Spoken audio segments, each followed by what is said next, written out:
I didn't believe in fate until the night a stranger's hand closed around another woman's wrist and changed everything. The gallery opening was supposed to be my escape. After 3 months of suffocating corporate meetings and my mother's relentless phone calls about my wasted potential, I'd finally taken a Saturday night for myself. The art was mediocre at best, abstract swirls that meant nothing. But the champagne was free, and the crowd was just dense enough that I could disappear into it. I stood before a canvas of violent reds and blacks, pretending to contemplate its depth. When I felt him before I saw him, the air shifted. Conversations seemed to quiet, though logically I knew they hadn't. It was just that my entire nervous system had suddenly focused on the presence that materialized beside me, tall, dark-suited, radiating the kind of authority that made people unconsciously step back. "It's angry," he said, his voice low and measured, with an edge that suggested he understood anger intimately. I glanced sideways. He was looking at the painting, not at me, which gave me a moment to study him. Sharp jawline, dark hair swept back with casual precision, eyes like smoke gray, unreadable, dangerous. He wore his expensive suit like armor, every line perfect, every detail deliberate. Or passionate, I countered, surprised by my own boldness. Now he looked at me. The weight of his gaze was physical, pinning me in place even as every instinct screamed at me to walk away. His lips curved slightly, not quite a smile, but close enough to make my pulse stutter. There's often little difference between the two. Before I could respond, a woman's voice cut through the moment like shattered glass. "Dante! There you are! I've been looking everywhere." She materialized from the crowd, sleek, beautiful, dripping with diamonds that caught the gallery lights. Her red dress was designer, her smile proprietary as she reached for his arm. But there was something brittle in her expression, something that made my stomach tighten with instinctive unease. "Vanessa." His tone went flat, empty of the warmth that had colored our brief exchange. "We need to leave. Marcus is waiting." She finally noticed me, her gaze sweeping over my simple black dress with obvious dismissal. "Who's this?" "No one," I said quickly, taking a step back. She has excellent taste in art," Dante said, his eyes still on me. "Unlike some people." Vanessa's smile sharpened into something cruel.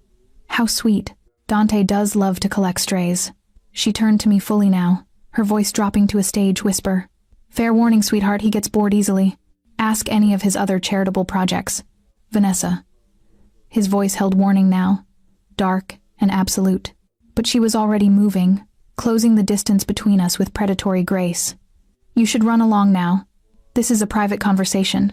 Her hand came up, fingers spread to push against my shoulder. She never made contact. Dante moved faster than should have been possible for a man his size. One moment, Vanessa's hand was reaching for me. The next, his fingers were locked around her wrist, holding her frozen in place. The gallery seemed to hold its breath.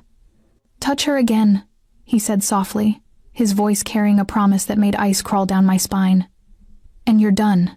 The words were quiet, controlled, absolutely terrifying. Vanessa's face went white, then red. "Dante, you're hurting me." "Am I?" He didn't loosen his grip. "I thought you enjoyed games. Isn't that what you said last week? That you loved playing them? This is different." "Yes, it is." His eyes flicked to me for just a heartbeat, something unreadable passing through them, before returning to Vanessa. "Because she's different." He released her wrist. Vanessa stumbled back, cradling her arm, fury and humiliation warring in her expression. For a moment, I thought she might slap him, might scream, might do something dramatic and scene-making. Instead, she laughed a harsh, broken sound. "You'll regret this," she hissed. Then, louder, her voice carrying across the suddenly silent gallery. "You have no idea who you're playing with, sweetheart. Dante Caruso doesn't save anyone. He destroys them." She turned and walked away, her heels striking the floor like gunshots. I stood frozen, my heart hammering against my ribs. Around us, conversation slowly resumed, people pretending they hadn't witnessed whatever that was. But I could feel their eyes, their curiosity, their speculation. "I apologize." Dante's voice was different now, softer, almost gentle. "You shouldn't have been caught in that. Who are you?" The question escaped before I could stop it. Something flickered in his expression. Amusement? Regret? Someone you should stay away from. That's not an answer. It's the only one that matters. He stepped closer, and I caught the scent of expensive cologne and something darker. Underneath whiskey, maybe, or smoke. What's your name? I should have lied. Should have walked away. Should have listened to every screaming instinct that told me this man was danger wrapped in expensive fabric. Elena, I whispered. Elena. He said it like he was tasting it, memorizing it. I'm Dante Caruso. The name meant nothing to me then. I was so stupidly, dangerously naive. You should forget you met me tonight, he continued, his eyes searching my face like he was trying to memorize every detail. Go back to your safe, ordinary life. Pretend this never happened. Why? Because I'm not the hero in anyone's story, Elena. Especially not yours. He turned to leave, and I should have let him go. Should have counted my blessings and retreated to my safe, boring apartment with nothing more than a strange story to tell. Instead, I reached out and caught his arm. He froze, looked down at my hand on his sleeve, then back at my face. The air between us crackled with something, electric, something that made my skin feel too tight and my breath catch in my throat. What if I don't want to forget? For a long moment, he just stared at me. Then, slowly, inevitably, he smiled, a real smile this time. Beautiful and terrible and full of dark promise. Then God help you, Elena, because I won't be able to. He pulled a card from his pocket, pressed it into my palm, and walked away. I stood there, trembling, staring down at the embossed name and number. Behind me, someone whispered, "Do you know who that was? Dante Caruso runs half this city. His family." I stopped listening, because I was staring at the card in my hand and realizing with absolute, bone-deep certainty that my safe, ordinary life had just ended. I threw the card away 3 times. The first time was in the gallery bathroom, crumpling it into the trash bin beneath the sink while my hands shook and my reflection stared back at me with wide, frightened eyes. "What are you doing, Elena? Walk away." The second time was in my apartment that night, standing over my kitchen trash can, telling myself this was insane, that men who inspired that kind of fear weren't men you called. The third time was 2 days later, after I'd fished it out twice and spent 48 hours researching Dante Caruso online. What I found made my blood run cold. The Caruso family wasn't just wealthy, they were powerful in ways that made legitimate business look like child's play. The articles were careful, legally worded, never quite saying what they implied. But the implications were clear enough. Organized crime, money laundering, connections to disappeared rivals and closed investigations. And Dante, beautiful, dangerous. Dante sat at the center of it all. I should have been terrified. I was terrified. But I also couldn't stop thinking about the way he'd looked at me. The way he'd defended me from a woman he was supposedly with. The darkness in his voice when he'd said, "Touch her again, and you're done." On Wednesday morning, my phone rang. Unknown number. My finger hovered over the decline button. Every rational thought screamed at me to let it go to voicemail, to block the number, to pretend Saturday night had been a fever dream. I answered, "Elena." Just my name. But the way he said it low, certain, like he'd known I would answer, made heat crawl up my spine. "How did you get my number? Does it matter?" A pause. "I need to see you." "I don't think that's a good idea." "Neither do I." He sounded almost amused. Yet here we are. I pressed my forehead against my kitchen window, watching rain streak down the glass. "What do you want from me?" The silence stretched so long I thought he'd hung up. Then, "I don't know yet. But I can't stop thinking about you, and that's problematic." "Problematic," I repeated. "That's one word for it. Elena." His voice dropped, became something darker, more intense. "I'm giving you a choice. Meet me tonight. 8 o'clock. The address is on the card you keep trying to throw away." My stomach flipped. "How do you know because you're still holding it?" I looked down. The card sat on my counter, creased and worn from being crumpled and smoothed out multiple times. This is crazy. "Yes, you're dangerous. Extremely. I should say no." "You should." Another pause. "But you won't." He was right, and we both knew it. 8 o'clock, I whispered. The line went dead. The address led me to a restaurant I couldn't afford to look at, let alone eat in. The kind of place where reservations were made months in advance, and the prix-fixie menu cost more than my monthly car payment.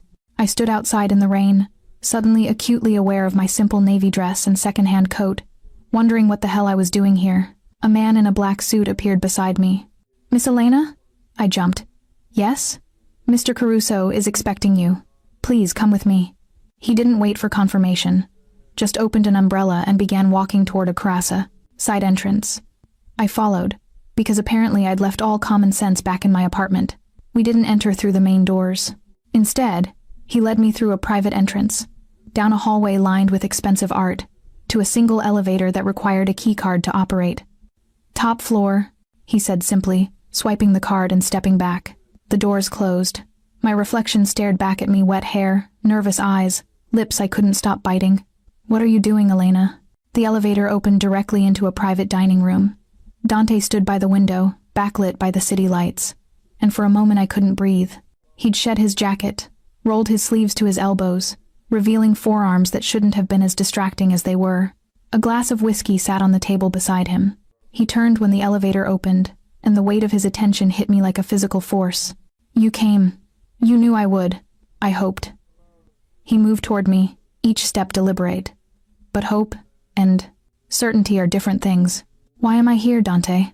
He stopped an arm's length away, close enough that I could see the silver threading through the gray of his eyes, the tension in his jaw, the way his hands flexed like he wanted to reach for me but wouldn't let himself. "Because 3 days ago, a woman I barely tolerate tried to touch you, and I nearly broke her wrist." His voice was quiet, controlled, but something violent simmered beneath. "Because I've built an empire on control, on calculated decisions, and the moment I saw you, all of that became irrelevant. That's not an answer. It's the only honest one I have." He stepped closer. "I should let you go. Should tell you to forget you ever met me. Should protect you from what I am. But I'm not that selfless." His hand came up, fingers brushing my cheek with devastating gentleness. "And you're not running.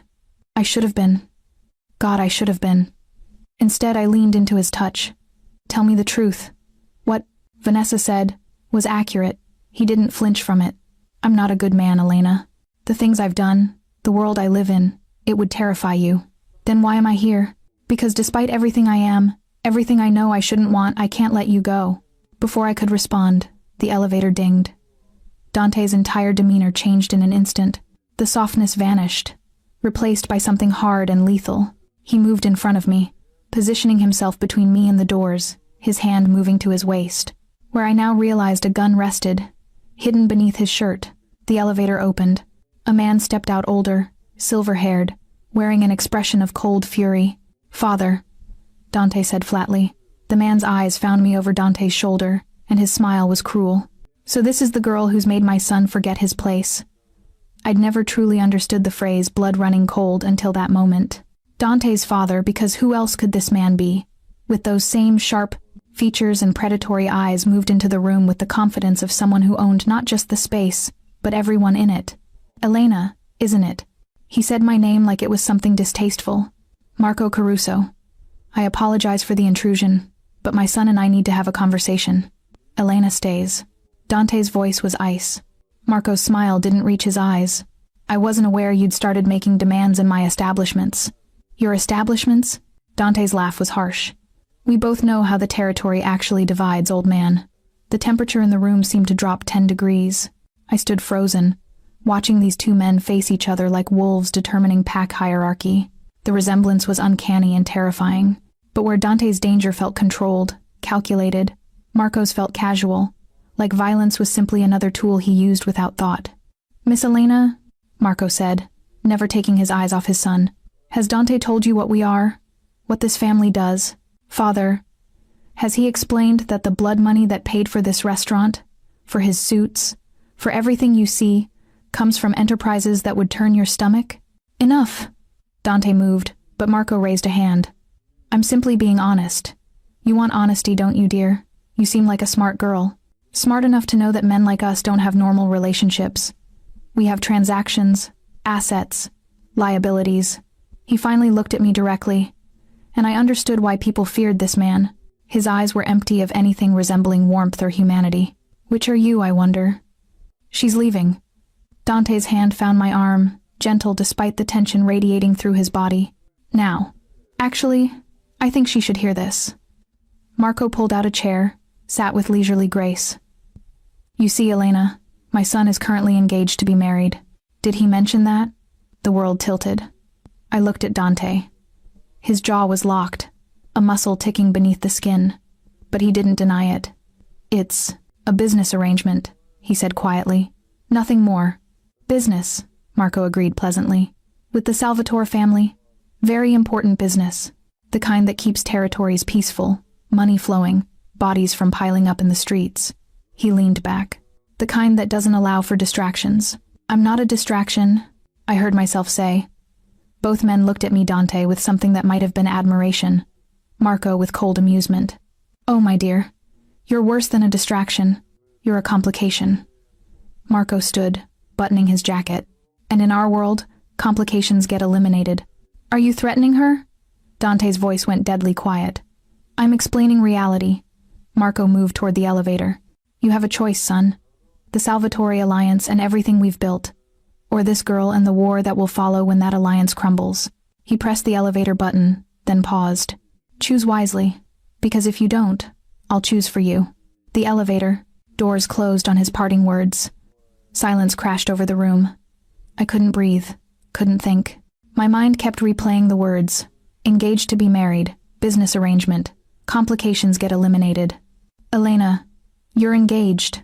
My voice sounded distant, strange. It's not what you think. Then what is it? I spun to face him. Because it sounds like I'm the other woman in some Mafia arrangement I didn't even know existed 3 days ago. Dante ran a hand through his hair, the first sign of disorder I'd seen in him. The engagement was arranged when I was 23. Vanessa Salvatore. You met her at the gallery. Vanessa. The beautiful, cruel woman who'd tried to shove me. You're marrying her. I was supposed to. But the wedding keeps getting postponed. Because neither of us wants it. Then why? Because that's how this world works. His voice rose, then dropped back to that dangerous quiet. Marriages cement alliances. Prevent wars. My personal feelings are irrelevant. And what am I? The question came out broken. What was Saturday night? Tonight? Some last taste of freedom before you're shackled to a woman you don't love? No. He crossed the distance between us in 2 strides, his hands framing my face with devastating gentleness. You're the first real thing I've felt in 10 years. The first person who looked at me and saw something other than the Caruso name and what it could do for them. That's not fair. Tears burned my eyes. You can't say things like that when you're promised to someone else. When your father just threatened my life. He won't touch you. I won't let him. How? I pushed at his chest, needing space, needing air. How are you going to protect me from your entire world? From arranged marriages and business arrangements and... The elevator dinged again. Dante's entire body went rigid. His hand moved to his gun, positioning himself in front of me again. And I realized with sickening clarity that this was his life. Constant vigilance, constant danger. The doors opened. A different man stepped out, younger, with Dante's dark hair but a harder edge to his features. His eyes swept the room, landed on me, and something like recognition flickered across his face. We have a problem, he said without preamble. The Salvatores know about her. Luca, Vanessa told her father. About Saturday, about the wrist grab, about everything. Luca's expression was grim. Antonio Salvatore wants a meeting, tonight, and he's making noise about broken promises and dishonor. Let him make noise. Dante. Luca's voice dropped. He has 6 of our guys surrounded at the 4th Street warehouse. Says it's insurance. That you'll meet with him, or he starts sending them back in pieces. The color drained from Dante's face. I stepped back, the full weight of this world crashing over me. These weren't abstract threats. People were about to die. Because of me. Because of Saturday night. I have to go. I whispered. Elena, this is insane. All of this. Your father, your fiancé, people about to be killed. I can't. My voice broke. I can't be part of this. I moved toward the elevator, but Dante caught my wrist. Please, he said, and the word sounded like it cost him everything. Don't leave. Not like this. I looked up at him, this beautiful, dangerous man, who defended me without hesitation, who spoke of control but looked at me like I was his unraveling. I have to, I said softly, before anyone else gets hurt. I pulled free and stepped into the elevator. The last thing I saw before the doors closed was Dante's face, devastated, furious, and utterly helpless. The elevator descended, and I finally let myself break. I made it exactly 12 hours. 12 hours of pacing my apartment, jumping at every sound, checking my phone obsessively even though I'd blocked Dante's number. 12 hours of telling myself I'd done the right thing, that walking away was the only sane option. 12 hours before the knock on my door changed everything. I checked the peephole first. I wasn't completely stupid. A woman stood in the hallway, petite, professional, holding a manila envelope. She looked like a lawyer or a businesswoman, completely non-threatening. I opened the door with the chain still attached. Yes? Elena Morrison? Her smile was pleasant, practiced. I have a delivery for you. I didn't order anything. It's from Mr. Caruso. He wanted to ensure you received this personally. She held up the envelope. Everything in me screamed to slam the door. Instead, I took the envelope through the gap, thanked her, and locked every deadbolt I owned. Inside was a single photograph and a handwritten note. The photograph made my blood freeze. It was me, leaving my apartment building yesterday morning, walking to my car, entering the coffee shop on 5th Street. Each image, time-stamped, taken from different angles, by different cameras. Someone had been following me. The note was written in sharp, elegant script. You can run from him, but you can't run from this. The Salvatores don't forget. The Salvatores don't forgive. And they already know everything about you.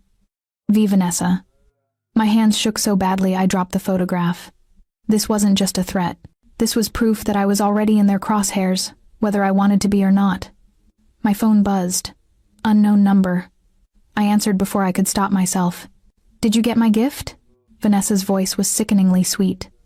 I wanted you to understand the situation clearly. What do you want? What I want is for you to disappear. But since you seem intent on playing games with my fiancé, I thought we should establish some ground rules. He's not yours. She laughed. Oh, darling. In this world, everything is about ownership, contracts, arrangements. And Dante Caruso has belonged to me since we were teenagers. Just because he's having a momentary lapse in judgment doesn't change the fundamental reality. Then why do you care if he sees me? The laughter died. Because I don't share. Because you're making him weak. Because my father is this close to starting a war that will paint this city red. And I won't let some naive little nobody ruin everything we've built. I'm not part of this. You became part of this the moment you let him touch you. Her voice went cold. So here's what's going to happen. You're going to leave. Tonight. The city, the state, whatever. Just go.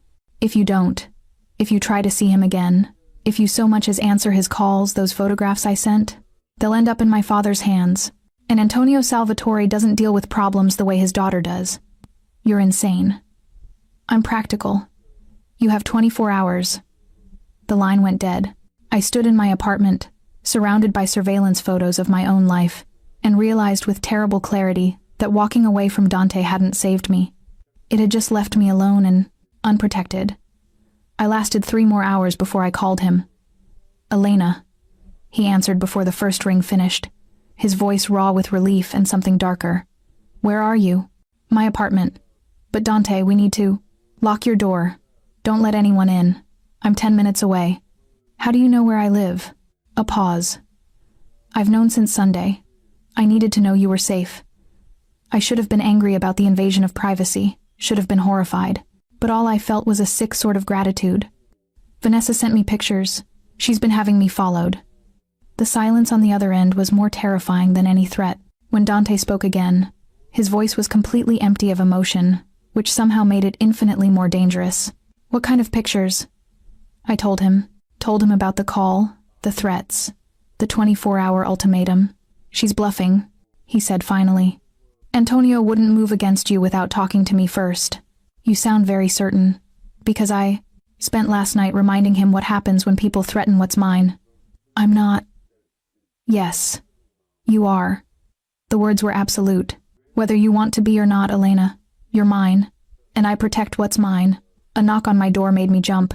That's me, Dante said. Let me in. I opened the door to find him in the hallway, phone still to his ear, looking like he'd been through hell. His shirt was untucked, his tie gone, shadows under his eyes that suggested he hadn't slept. 2 men in black suits stood behind him, hands resting casually near their waists, where I now knew guns would be holstered. He lowered his phone, eyes scanning me for injuries. Are you hurt? No, but He stepped inside, his men taking positions in the hallway, and closed the door behind him. Then he pulled me against his chest, his arms coming around me with crushing intensity. "I'm sorry," he said into my hair. "I'm so goddamn sorry. I should have protected you better, should have anticipated this. This isn't your fault. It's entirely my fault." He pulled back, hands framing my face. "My father was right. You're a complication, a liability. Every logical bone in my body says I should let you go. Make sure you're protected from a distance, and marry Vanessa like I'm supposed to." My heart cracked. "Okay. But I can't." His thumbs brushed my cheeks. "I physically cannot make myself let you go, which means I'm going to do something incredibly stupid and dangerous, and probably catastrophic." "What?" His smile was dark, beautiful, and utterly reckless. "I'm going to break my engagement, end the Salvatore alliance, and claim you publicly as mine." "Dante, that's insane. You said it yourself, marriages prevent wars. If you break the engagement, then there will be war." He said it simply, like he was discussing the weather. "And I will win it. You can't know that. I know that I've spent 10 years building an empire through calculation and restraint. And I know that the Prevasses, the moment I saw you, all of that became meaningless." His forehead rested against mine. "You're the variable I never planned for, Elena. The chaos in my perfect order. And I'm done pretending I can walk away. What if I can't do this? What if I'm not strong enough for your world? Then I'll burn it down and build you a new one." Before I could respond, his phone buzzed. He glanced at it, and his expression went lethal. "What?" "Vanessa just posted something. On social media. About us." He showed me the screen. My stomach dropped. It was a photo from the gallery, me and Dante, close together, his hand near my face. The caption read, "When your fiancé finds new hobbies. Number Caruso family, number poor choice, number consequences. 10,000 likes already. Comments flooding in. She's making this public," I whispered. "Forcing your hand. Good." Dante pocketed his phone. "I wanted to do this properly, but if she wants to play it this way." His phone rang. He answered without looking. "What?" I watched. His face changed from anger to something cold and calculated. "When?" A pause. "I'll be there in 30 minutes. Tell them not to move until I arrive." He hung up, and when he looked at me, I saw the Mafia boss clearly for the first time. Not the man who'd defended me, or held me gently, but the predator who ruled an empire. "I have to go. Antonio Salvatore just called a sit-down. Every family. Tonight." His hands cupped my face one more time. "This ends tonight. One way or another. Dante." He kissed me. Hard, desperate, claiming. When he pulled back, his eyes burned. "Stay here. My men will guard your door. Don't leave. Don't answer calls from anyone but me. Understand?" I nodded, too overwhelmed to speak. He walked to the door, paused with his hand on the handle. "Elena? When this is over, I'm coming back for you, and I'm never letting you go again." Then he was gone, and I was left alone with 2 armed guards in my hallway and the terrifying knowledge that somewhere across the city, Dante Caruso was about to start a war. For me, the wait was torture. I paced my apartment for 3 hours, watching the clock, checking my phone, trying not to imagine all the ways this could end in violence. Dante's men stood silent vigil outside my door. I could see their shadows under the gap, hear the occasional murmur of conversation. At 11:47 p.m., my phone buzzed. Unknown number. I almost didn't answer. "Elena Morrison?" A woman's voice. Professional, unfamiliar. "Who is this?" "My name is Sofia Marchetti. I'm calling because you deserve to know the truth before you make any more decisions about Dante Caruso." Every instinct screamed trap. "I don't know you." "No, but I knew your father." The world stopped. "My father died when I was 8. Car accident. That's what they told you." Her voice was gentle, pitying. "Elena, your father worked for the Caruso family. He was their accountant. And when he found evidence of something Marco Caruso wanted buried, he didn't die in an accident." "No." The word came out strangled. "You're lying. This is some kind of... Marco Caruso had your father killed. 16 years ago. Made it look like an accident because you and your mother were complications he didn't need." She paused. "I have proof. Documents your father copied before he died. I can send them to you." "Why?" My voice broke. Why are you telling me this? Because Dante is about to blow up his entire world for you, and you should know what family you're walking into. What blood is on their hands. Another pause. I'm sending the files now. Read them. Then decide if he's worth it. The line went dead. My phone buzzed with an incoming email. I stared at it for a full minute. Terror and denial warring in my chest. This was a lie. It had to be. Some elaborate trick by Vanessa or the Salvatores to drive a wedge between me and Dante. But my finger was already opening the attachment. The first document was a police report. My father's accident. Single car. Collision. Rainy night. Blood alcohol level. Suggesting he'd been drinking. Except I remembered that night. Remembered my mother crying, saying it didn't make sense, that Dad never drank and drove, that something was wrong. The second document was a bank statement. Large deposits to my father's account in the weeks before his death. Deposits from a shell corporation I now recognized as linked to Caruso Enterprises. The third was a letter, in my father's handwriting. Maria, if you're reading this, something has happened to me.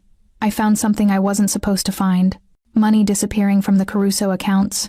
Going to offshore accounts in Marco's name alone. He's stealing from his own family, his own organization. I made copies, hid them. If anything happens to me, you need to. The letter ended there, unfinished. I read it 3 times, my father's words blurring through tears. He'd known. He'd known he was in danger and he'd tried to warn my mother. And then he died, and Marco Caruso had made it look like drunk driving, and my entire life had been built on that lie. My phone rang. Dante. I stared at his name on the screen, my heart shattering. Elena, thank God. Listen to me carefully. Did you know? My voice was eerily calm. A pause. Know what? About my father. About what your father did. The silence stretched so long I thought the connection had dropped. How did you... He stopped, exhaled sharply. Where did you hear that? So it's true. Tears streamed down my face. Marco Caruso murdered my father, and you knew. Elena, I was 14 when it happened. I didn't know the details until years later. And by then what? I was screaming now. By then you'd decided it didn't matter? That it was just business? That my father's life was just another casualty in your family's empire? That's not Elena, please, let me explain. Explain what? How you looked me in the eye and said I was yours. How you talked about protecting me, when your family is the reason I grew up without a father? I was sobbing, breaking apart. Did you know who I was? When you met me at the gallery, when you defended me from Vanessa, did you know? No. His voice was raw. I swear to God, I didn't connect it. Your mother remarried. You took her new husband's name. I never... But when you found out where I lived, when you had me investigated, you must have known then. He didn't answer. Didn't need to. Oh my God. The betrayal was physical. A knife between my ribs. You knew, and you pursued me anyway. You let me fall for you, knowing what your father did to mine. Because I love you. The words exploded from him. Because the moment I realized who you were, I knew I should walk away, and I couldn't. Because you're the best thing that's ever happened to me, and I'm selfish enough to want you anyway, even knowing I don't deserve you. I closed my eyes. You should have told me. I know. You should have let me go. I tried. I can't. A knock on my apartment door, not the gentle knock of earlier, hard, authoritative, demanding. Dante, someone's here. Don't open that door. His voice went sharp with panic. Elena, listen to me. I'm 20 minutes away. Do not. The door exploded inward. Men in black tactical gear flooded my apartment. I screamed, dropping my phone, stumbling backward. Dante's guards were already down. I could see them in the hallway, unconscious, or worse. Elena Morrison? The man in front removed his mask. Older, hard-faced, with eyes that held no mercy. Antonio Salvatore sends his regards. I tried to run, made it 3 steps before someone grabbed me. A cloth pressed over my mouth and nose.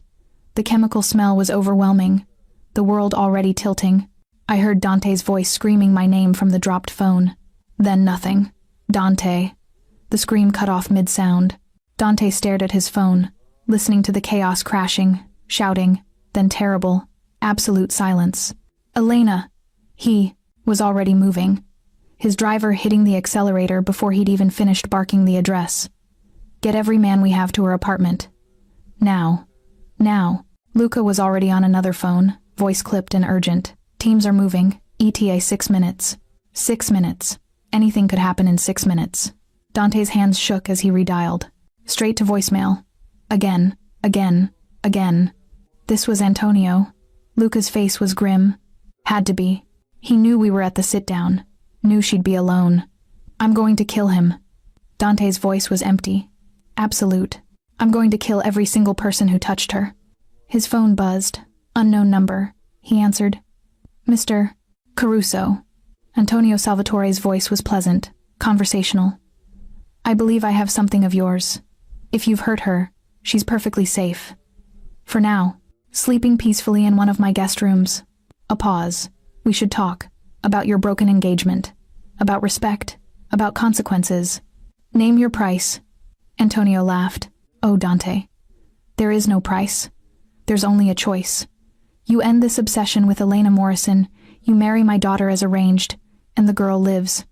You refuse, and I send her back to you in pieces.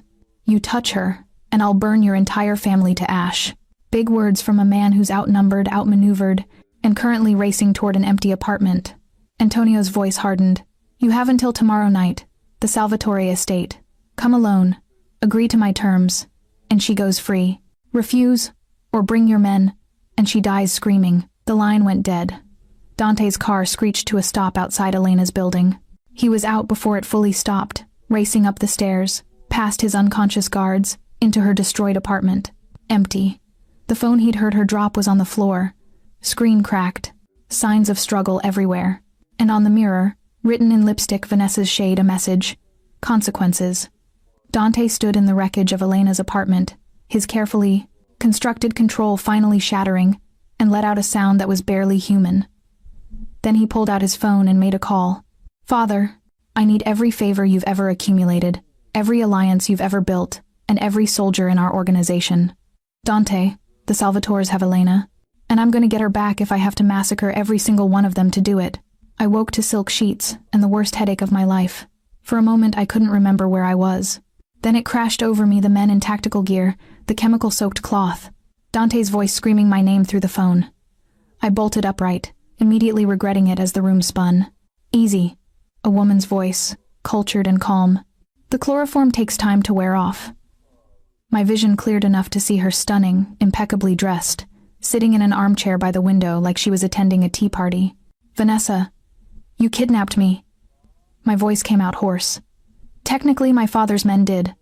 I simply suggested the venue. She smiled. Welcome to the Salvatore estate. I'd offer you a tour, but you're not exactly here as a guest. I looked around. The room was luxurious 4-poster bed, antique furniture, windows that showed manicured grounds stretching into darkness. Also locked, I noticed. The windows had bars hidden behind elegant curtains. Where's Dante? Probably tearing the city apart looking for you. Vanessa examined her nails. It's almost romantic. If it wasn't so pathetically futile. He'll find me. Oh, I'm counting on it. She stood, moved to the window. That's the point. Your bait, sweetheart. The worm on the hook. And Dante will come because he's too obsessed to do anything else. And then what? Then he'll agree to my father's terms. Marry me. End this embarrassing infatuation. And you. She turned, her smile cruel. You'll disappear. Permanently. Fear clawed at my throat, but I forced myself to meet her eyes. You really think he'll just agree? That he'll let you kill me? I think he'll do whatever it takes to keep you alive in the moment. Men like Dante are predictable that way, so controlled until you find their weakness. Then they crumble. She walked closer. And you, Elena Morrison, are his weakness. Why do you even want him? I demanded. You don't love him. This is all just power and arrangements to you. Love?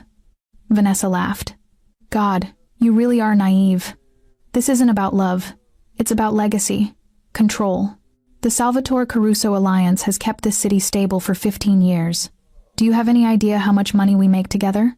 How much influence we wield? So it's just business. Everything is business. She leaned against the bedpost. But I'll admit, there's satisfaction in winning. In taking back what's mine from some nobody who thought she could waltz into our world and change the rules. I never wanted any of this. Yet here you are. Vanessa moved to the door. My father wants to meet you before. Dante arrives. I'd suggest being cooperative. Antonio doesn't have Dante's restraint when it comes to extracting information. She left, the lock clicking with finality. I waited exactly 30 seconds before getting up and testing every possible exit. The windows were indeed barred. The door was solid oak, locked from the outside. The bathroom had a small frosted window, also barred.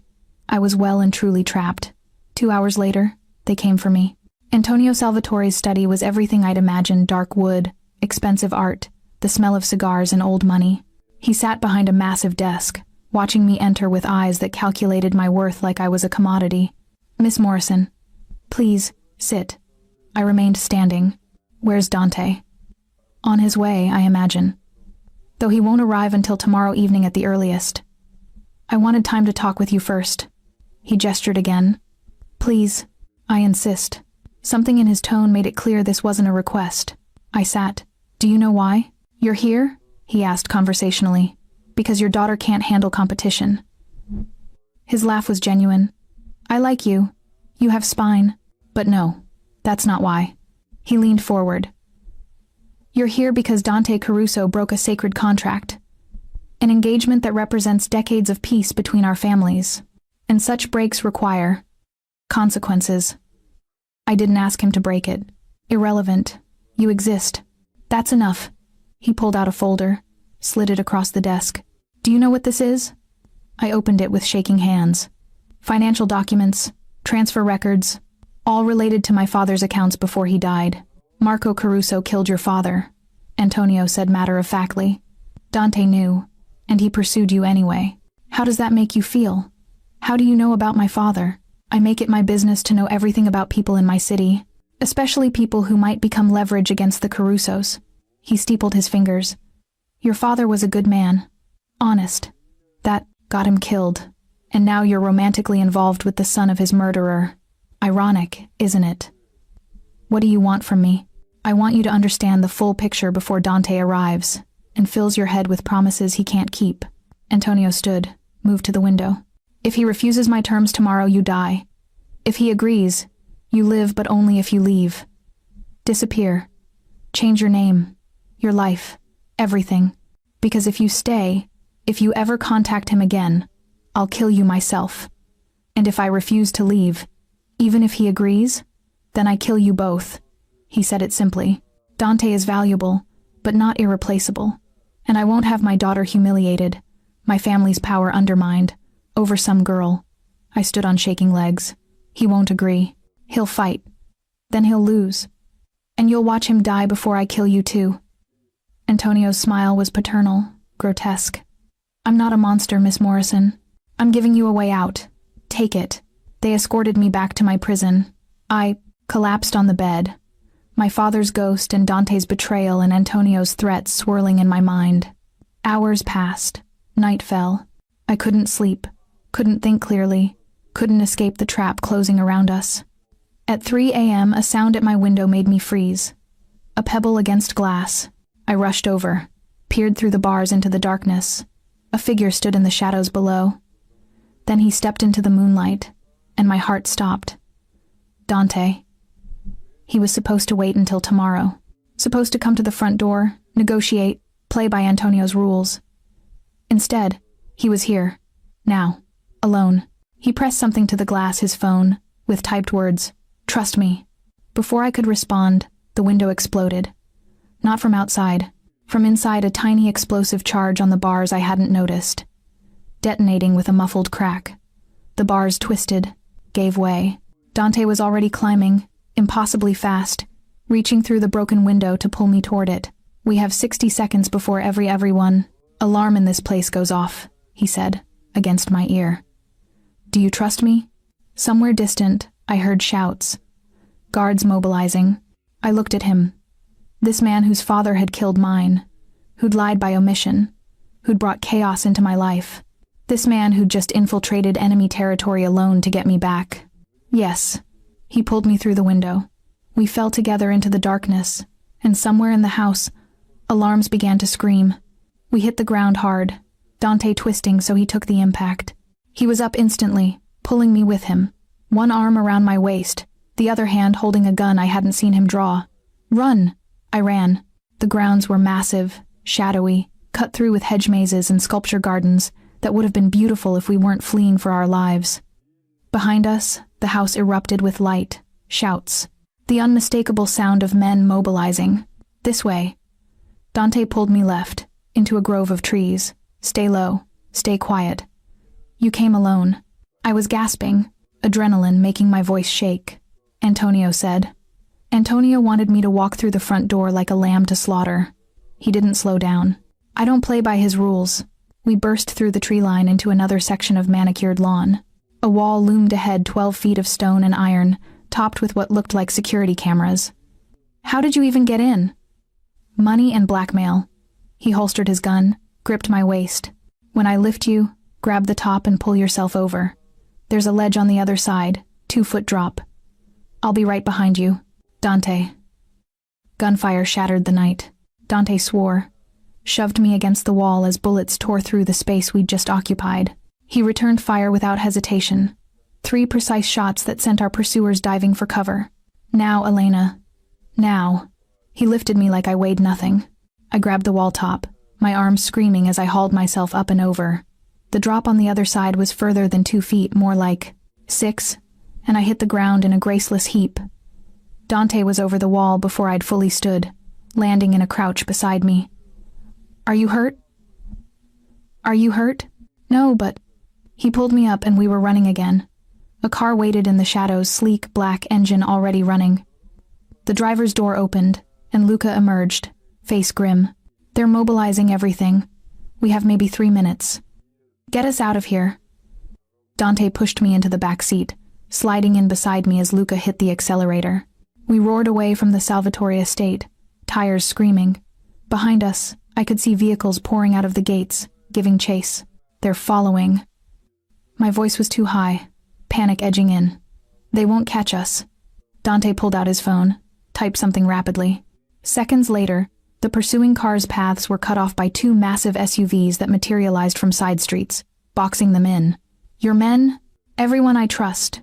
He was still watching his phone, coordinating movements I couldn't fully follow. We're not out of danger yet. Antonio will be calling in favors, alerting his people throughout the city. We need to disappear. Where are we going? Somewhere safe. Somewhere even my father doesn't know about. He finally looked at me, and what I saw in his eyes made my breath catch. Elena, about your father. Not now. I couldn't handle that conversation while running for our lives. Just, not now. He nodded, jaw tight, and returned to his phone. We drove for 40 minutes, switching cars twice, taking routes that seemed deliberately circuitous. Finally, we pulled into an underground parking garage in a part of the city I didn't recognize. Where are we? Property I bought under a shell corporation 5 years ago. No one knows about it. Dante helped me out of the car. Top floor? It's secure. The elevator required a keycard and a code. The penthouse it opened into was stunning, floor-to-ceiling windows overlooking the city. Modern furniture, the kind of space that screamed money and taste. And completely empty of any personal touches. I've never brought anyone here, Dante said quietly, reading my thoughts. This was supposed to be, I don't know, an escape. Somewhere I could be something other than a Caruso. Luca appeared from a side room. Perimeter's secure. I've got men on the lobby, the roof, and both stairwells. No one's getting in. Thank you. Dante gripped his shoulder. Get some rest. We'll regroup in a few hours.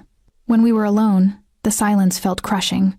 I stood by the windows, watching the city lights, trying to process everything.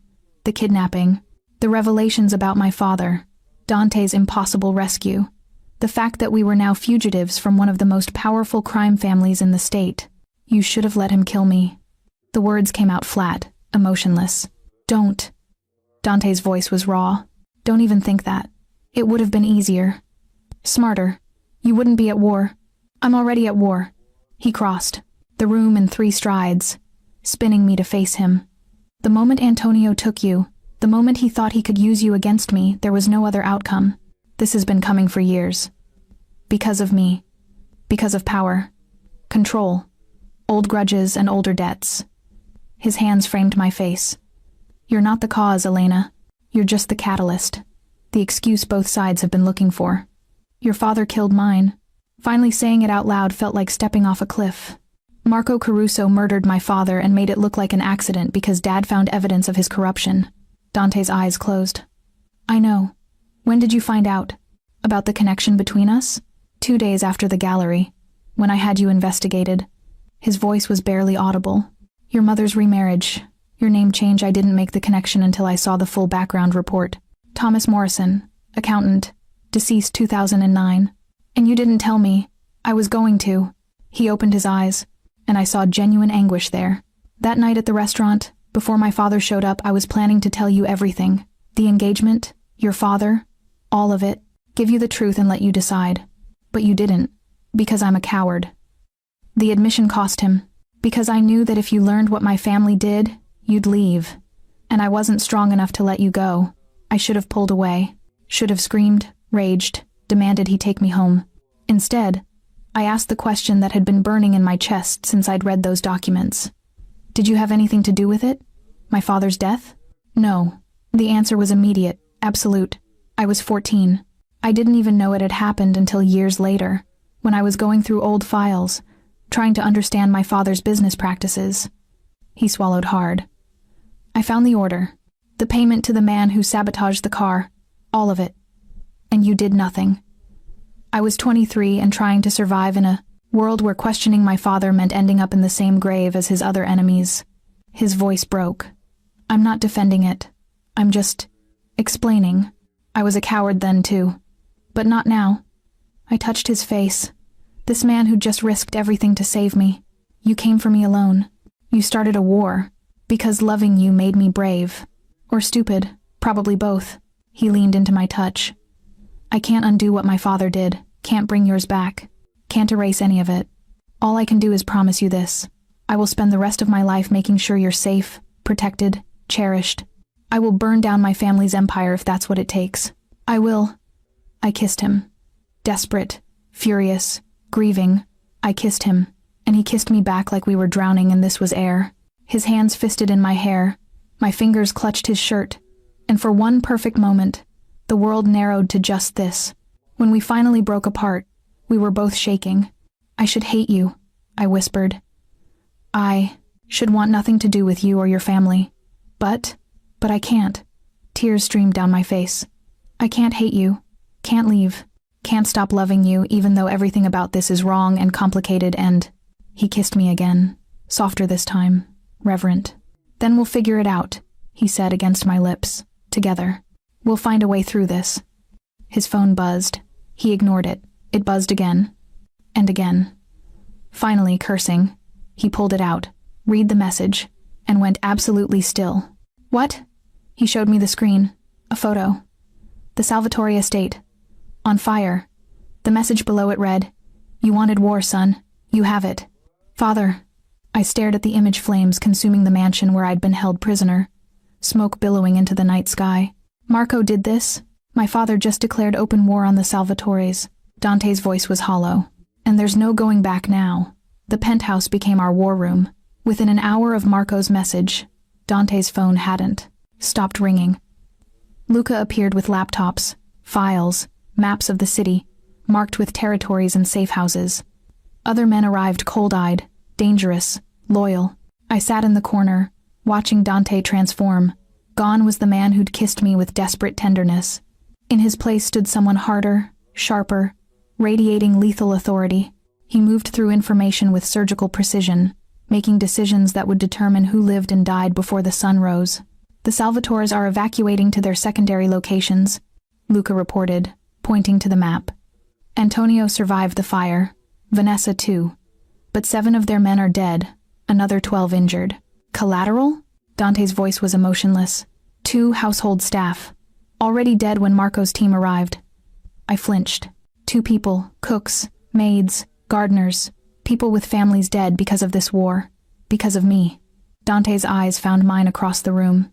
Something flickered in them, regret, maybe, or acknowledgement of what this cost. But he didn't stop.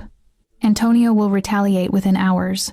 Pull all our people from exposed positions, double guards on family holdings, and find out which allied families are staying neutral.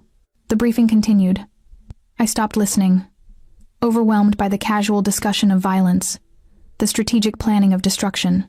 Around 4 a.m., when most of the men had dispersed to their assignments, Dante finally approached me. "You should rest." "I can't." I looked at him, this man I loved and barely knew. 2 people are dead. How many more before this ends? I don't know. At least he was honest. Could be dozens. Could be hundreds, if other families get involved. "And you're okay with that?" "No." He sat beside me, exhaustion lining his face. "But I'm resigned to it. This is what my world looks like, Elena. Power maintained through violence, peace bought with blood. I warned you. Warning and reality are different." I drew my knees to my chest. I keep thinking about those staff members. They didn't choose this. They were just there. Innocent casualties. His voice was bitter. "The ghosts that follow me everywhere." I looked at him. Really looked. Past the tailored clothes and authoritative commands to the man underneath, exhausted, conflicted, carrying more weight than anyone should. Does it ever get easier? Making these decisions? No. It gets harder, because every choice adds to the count. He stood, moved to the window. "My father's been doing this for 40 years. He doesn't even see the casualties anymore. Just numbers. Assets. Acceptable losses. But you do. I do." He turned back to me. "Which makes me either more human or more weak, depending on who you ask." Before I could respond, his phone rang. His expression darkened as he listened. "When?" A pause. "Survivors?" Another pause, longer. "Understood. Secure the location. I'll be there in 20. He hung up, jaw tight. "What happened?" "The Salvatores hit one of our warehouses. 8 of my men." He couldn't look at me. "All dead." The number hit like a physical blow. 8 people. 8 families who would wake up to the worst news possible.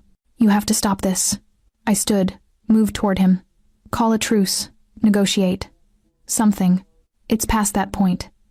Antonio's son was in that fire my father set. Critical condition, 3rd-degree burns over 60% of his body. Dante's voice was hollow. Even if Antonio wanted peace, his family wouldn't accept it. Blood demands blood. Then what do? We survive, and we make sure we win. He pulled on his jacket, checked his gun. "I have to go. Luca and 3 men will stay here with you. Don't leave. Don't open the door for anyone but me." "Dante," he kissed me, hard, desperate, like he was memorizing the taste. "I love you," he said against my lips. "Remember that. Whatever happens, whatever you hear, remember I love you." Then he was gone. The call came 6 hours later. I'd tried to sleep, failed. Spent the morning pacing and watching news reports of gang violence escalating across the city. The media didn't know the half of it. When Luca's phone rang, I knew it was bad news by the way his face went white. "I understand. Yes, I'll tell her." He hung up, looked at me with something like pity. "What? What happened?" "There's been a development. Dante wants you brought to a secure location. Now." "What kind of development?" "Miss Elena, tell me." My voice cracked. "Is he hurt? Is he—" "He's alive." But Antonio Salvatore just made a public statement. He's calling for a sit-down. All families. Winner-take-all negotiation. That's good, right? Negotiation means trial by combat. Luca's voice was grim. Antonio challenged Dante directly. One-on-one fight, old rules. Winner gets everything, territories, assets, peace. Loser dies. The room tilted. "When?" "Tonight. Midnight. Neutral ground." He was already moving, gathering weapons, making calls. "Antonio's demanding you be there. As witness. Says if you don't show, the deal's off and he burns the city down looking for you. So I'm bait again. Your leverage. Insurance that Dante shows up." Luca handed me a bulletproof vest. "Put this on. We leave in 10 minutes. Can Dante win?" Luca hesitated. "Antonio is older, but he's been doing this his whole life. He's vicious, brutal, and he has nothing to lose. His son might die anyway from the burns. That's not an answer. The answer is I don't know. But I know Dante will die trying to protect you." His eyes met mine. "The question is whether you can live with that." They brought us to an abandoned warehouse on the waterfront. Neutral ground, apparently owned by neither family, serving as the arena for this barbaric ritual. Cars surrounded the building. Men in suits, carrying weapons, representing every major family in the city. This wasn't just about the Carusos and Salvatores anymore. This was the entire underworld, watching to see who would rule. Luca led me inside. The warehouse had been cleared, a circle marked on the concrete floor. Lights had been rigged, creating a makeshift arena, and in the center, facing each other like gladiators, stood Dante and Antonio Salvatore. Dante's shirt was already off, revealing the muscled torso I'd felt but never fully seen. Scars marked his skin, old wounds from a violent life. His eyes found mine across the space, and something passed between us. Love, regret, determination. Antonio was bigger, broader, his body marked with even more scars. He smiled when he saw me. "Miss Morrison, so glad you could join us. Dante fights better when he has something to lose. This is insane," I said, my voice carrying in the sudden silence. "You're going to murder each other over pride?" "Not pride," Antonio corrected. "Territory, power, the future of this city." He turned to Dante. "Ready, boy?" Dante's eyes never left mine. "Elena, whatever happens, don't..." I was, crying now, not caring who saw. "Don't say goodbye. Then I'll say this. You made me human again. Thank you." A bell rang. They came together with brutal speed. I'd never watched two men try to kill each other before. The reality was nothing like movies. No dramatic music, no slow-motion sequences, no honor. Just violence, raw, ugly, desperate. Antonio struck first, a jab that would have shattered Dante's jaw if it had connected. Dante ducked, countered with a combination to Antonio's ribs that I heard crack from 20 feet away. They circled, breathing hard already. "You're soft," Antonio taunted. "Too much time playing businessman, not enough remembering where you came from." Dante didn't respond. He was watching, calculating, waiting for an opening. Antonio lunged. Faster than a man his age should move, he caught Dante's guard down, landed a punch that snapped Dante's head back. Blood sprayed from his split lip. I screamed. Luca's hand clamped on my shoulder, holding me back. "Don't distract him." Dante shook off the hit, returned with a vicious kick that caught Antonio's knee. The older man stumbled, and Dante pressed the advantage 3 rapid punches, targeting the same ribs he'd already damaged. Antonio gasped, backed away. Better. But not good enough. He pulled a knife. The crowd erupted in shouts. This was supposed to be a fair fight, no weapons. But Antonio just smiled at the protests. "What? There are no rules in our world. You all know that." Dante's eyes went cold, lethal. He didn't look at me, didn't acknowledge the blade, just refocused on Antonio with predatory intensity. "That's how you want to play this? This is how it's always been played, boy. Survival. By any means necessary." Antonio struck. The blade flashed in the harsh lights, aimed at Dante's throat. Dante twisted, caught Antonio's wrist, and they grappled strength against strength, both fighting for control of the knife. I couldn't breathe. Couldn't look away. Couldn't do anything but watch this man I loved fight for his life. They crashed to the ground, the knife skittering away. Dante ended up on top, raining down punches, his control finally breaking. Each hit landed with brutal precision, face, ribs, face again. Antonio's men started forward, but Marco's voice cut through the chaos. "Stand down. Old rules, no interference." I hadn't even seen Marco arrive. He stood at the edge of the circle, watching his son beat Antonio Salvatore with an expression of cold satisfaction. "Dante!" I found my voice. "Stop! You're going to kill him!" Dante froze, fist raised. Blood Antonio's and his own dripped from his knuckles. For a moment, I thought he wouldn't listen, that the violence had consumed him entirely. Then he stood, backing away. Antonio didn't get up. He lay gasping, blood pooling beneath him from wounds I couldn't fully see. "It's over," Dante said, his voice carrying to every corner of the warehouse. "The Salvatore Caruso alliance is dissolved. Your family keeps your current territories, but you stay out of our business. Forever. And the girl," Antonio managed through broken teeth, "is mine. Touch her. Threaten her. Even think about her, and I'll finish what I started tonight." "Dante." Vanessa's voice cut through the tension. She emerged from the crowd, face pale, eyes locked on her father's broken form. "You've made your point. Just let me get him to a hospital." Dante looked at her for a long moment, then nodded. "Go. This war is done." Vanessa's men rushed forward, carefully lifting Antonio. As they carried him past me, Antonio's eyes found mine. "You win," he whispered. "Congratulations. You get to love a monster." Then they were gone, taking their wounded patriarch and their humiliation with them.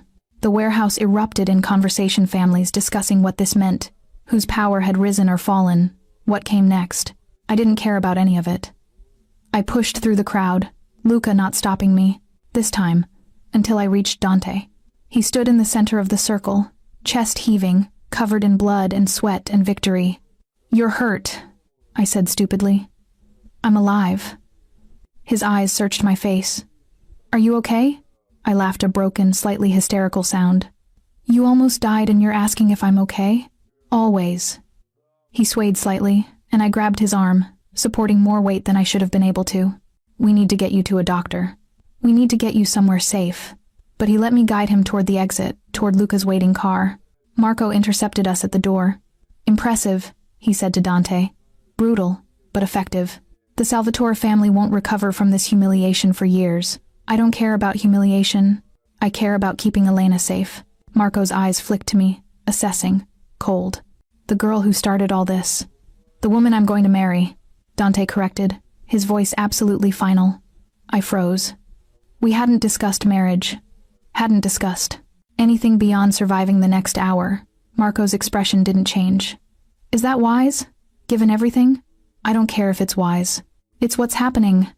Dante straightened, ignoring his obvious pain. "And you're going to accept it. Because if you go near her, if you so much as suggest she's in danger from our family, I'll do to you what I just did to Antonio." Father and son stared at each other. A lifetime of conflict, control, and complicated loyalty passed between them. Finally, Marco smiled. "You've grown into your power. Good. The family needs strength." He looked at me again. "Welcome to the Caruso family, Miss Morrison. I hope you survive it." He walked away. Dante sagged against me. "Hospital. Now." The private doctor Luca found. Stitched up Dante's wounds in a safe house across town. 3 broken ribs, countless bruises, a mild concussion, and a knife wound he'd somehow hidden during the fight. I sat beside him while the doctor worked, holding his hand, trying not to fall apart. "Did you mean it?" I asked when we were finally alone. "About marrying me?" "I've never meant anything more." He winced as he shifted positions, though I should probably propose properly. "When I'm not bleeding and barely conscious. This seems on brand for us, actually." He laughed, then groaned. "Don't make me laugh. It hurts. Everything about this hurts." I traced his knuckles gently. "Your father killed mine. Your world almost killed us both. This should be impossible. But I love you anyway." The admission felt like stepping off a cliff again, but lighter this time. Freeing. "I love you, and I don't know how to stop, and I don't think I want to." Dante pulled me down carefully, kissing me with split lips and desperate tenderness. "Then marry me," he whispered. "Make this official. Make it real. Your family will never accept me. My family will learn to, or they'll deal with the consequences." His eyes held mine. "I'm done choosing their approval over my own life, over you." I thought about my father, about the lies and violence and blood that connected us, about every reason this was wrong. Then I thought about Dante climbing through a window to save me, fighting for me, declaring war for me. "Yes," I said, "but not because you're a Caruso. Because you're you." His smile was beautiful, broken, and completely genuine. That's all I've ever wanted to be. 3 months later, I stood in the penthouse that had become our home, watching the sunrise paint the city in shades of gold. The war with the Salvatores had ended that night in the warehouse. Antonio had survived, barely, and retreated to Miami to recover, which everyone understood meant he'd been forced into early retirement by his own family. Vanessa had married someone from a neutral family, a political arrangement that kept the Salvatore name relevant without threatening Caruso interests. The city had settled into new territory lines, new alliances, new power structures, and, somehow, impossibly, I'd become part of that structure. Arms circled my waist from behind, Dante's chin resting on my shoulder. "You're up early." Couldn't sleep. I leaned back into him, feeling the scars that now marked his ribs, constant reminders of what he'd risked. Too much thinking. About everything. My father, your father, this life I'm choosing. 3 months of therapy, both for me and for us as a couple, had helped me process the truth about my father's death. I'd confronted Marco exactly once, in his office, and told him I knew what he'd done. He'd listened in silence, then said simply, "I made a choice I regret. I can't undo it. I can only ensure it never happens again." It wasn't an apology, wasn't justice, but it was acknowledgement, and sometimes that had to be enough. "Having second thoughts?" Dante asked carefully. "No, just making sure I'm choosing this for the right reasons." I turned in his arms. "I'm not naive anymore. I know what your world is. What being a Caruso means. What does it mean? It means violence is always an option. It means power comes with blood. It means I'll spend the rest of my life looking over my shoulder, wondering if someone's planning revenge or leveraging our relationship for their own gain." "That's accurate." His voice was quiet. "And if that's too much, it also means," I interrupted, "that I'm with someone who'll burn down the world to keep me safe, who fights with broken ribs and never gives up, who's trying to be better than his father, to break cycles of violence even when it's nearly impossible." I touched his face, this beautiful, complicated man I'd chosen against all logic. "I'm choosing you, Dante. Not the Caruso empire, not the power or money or influence, you." His kiss was soft, reverent, full of promises we were both still learning to keep. "I got you something," he said, pulling back. "It's not our wedding day yet. You're not supposed to give me gifts. This isn't a wedding gift." He retrieved a box from the desk, handed it to me. Its closure. Inside was a file. Legal documents, bank statements, property deeds, all in my mother's name. "What is this?" "Everything Marco took from your family when your father died. The insurance payout he manipulated, the pension he redirected, the house he forced into foreclosure." Dante's voice was steady but strained. "I can't bring your father back, can't erase what happened, but I can return what was stolen." Tears burned my eyes. "This is Dante. This is millions of dollars. It was always yours. I'm just correcting an old wrong." I stared at the documents, my father's ghost settling just slightly. It wasn't justice, but it was restitution, recognition. "Your father approved this? My father doesn't know. And by the time he finds out, it'll be too late to reverse." A slight smile. "I'm learning to make decisions without asking permission. Rebellious. I like it. Marry me today." I blinked. "What?" "Today. This morning. I have a judge who owes me favors, a license that's already filed, and Luca's waiting downstairs with the car." His eyes held mine. "I know we planned the ceremony for next month, the big wedding to cement family alliances and make political statements, but I don't want to wait. I want to marry you now, just us, before the world gets its claws in again." My heart hammered. That's insane. That's us.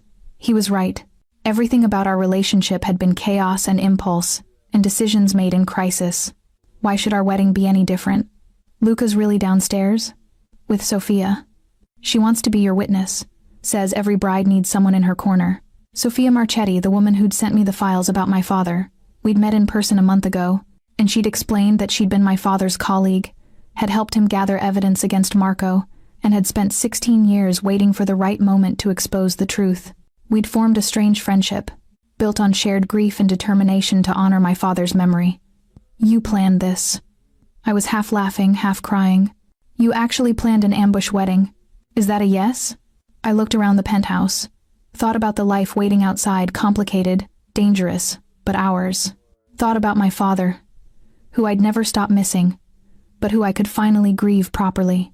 Thought about Dante, who'd fought for me literally and figuratively, who was learning to be good despite everything that had taught him otherwise. On one condition. Anything. We visit my father's grave. After. I want to tell him about this. About you. About choosing to move forward. Dante's expression softened. "We'll go together." "Then yes. Let's get married today." The judge married us in a small chapel Dante owned, because of course he owned a chapel with Luca and Sophia as witnesses, and Dante's trusted men providing security outside. I wore a simple white dress. Dante wore the suit he'd worn the night we met. The ceremony was brief, intimate, perfect. When the judge pronounced us married, Dante kissed me like we had all the time in the world. Like the violence and chaos waiting outside didn't exist. like we were just two people who'd found each other against impossible odds. "I love you, Elena Caruso," he whispered against my lips. "I love you too. Even though you're completely insane. Especially because I'm completely insane." We visited my father's grave that evening, as promised.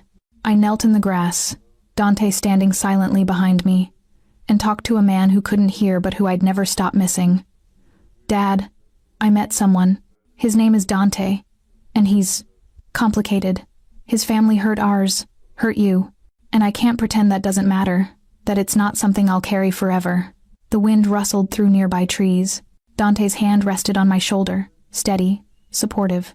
"But he's also good, trying to be better, and he makes me feel brave enough to live fully, to stop hiding from everything I lost when you died." Tears streamed down my face. "I hope you'd understand. I hope you'd approve. I hope wherever you are, you know I haven't forgotten you." I stood, leaning into Dante's embrace. "He'd be proud of you," Dante said quietly, "of the woman you've become, of the strength it takes to love someone connected to his death." "How do you know?" "Because I'm proud of you. Every day." We stood there until the sun set, honoring a man who died for truth, beginning a life built on honesty, despite the lies that had brought us together. Epilogue. 6 months later, I woke to the sound of rain against windows, and Dante's steady breathing beside me. Our life had settled into something almost normal, if you ignored the armed security, the weekly meetings with family associates, the careful balancing act of power and peace that defined the Caruso empire. I'd returned to work, consulting for nonprofits on financial transparency. Ironic, given my husband's oft-only world. But Dante supported it. Said having someone who believed in legitimate business kept him honest. Marco and I had reached a careful truce. He'd never apologize, I'd accepted that. But he'd stopped fighting our marriage, started treating me with grudging respect. Baby steps. I felt Dante wake, his arm tightening around my waist. "Morning," he murmured. "Morning." I turned to face him. "I have news. Good or bad. That depends on how you feel about chaos." He laughed. "I married you. I'm extremely comfortable with chaos." I took his hand, placed it on my still flat stomach. "You're going to be a father." For a moment he just stared. Then his eyes filled with something I'd never seen there before. Pure, uncomplicated joy. "Really? Really? Is this okay? We never discussed." He kissed me. Deep, thorough, full of wonder. "It's perfect. You're perfect." His hand stayed on my stomach, protective, reverent. "I'm going to be better. For both of you. I swear. I know." And I did. Because Dante Caruso had spent 6 months proving he could change, could choose love over violence, could build instead of destroy. He wasn't perfect. Neither was I. Our life would never be simple or safe or easy. But it was ours. And as rain continued to fall and Dante held me like I was his entire world, I realized that sometimes love wasn't about perfection. It was about choosing each other, again and again, despite every reason not to. It was about building light in darkness. It was about becoming the people we needed to be, together. And that was enough. That was everything.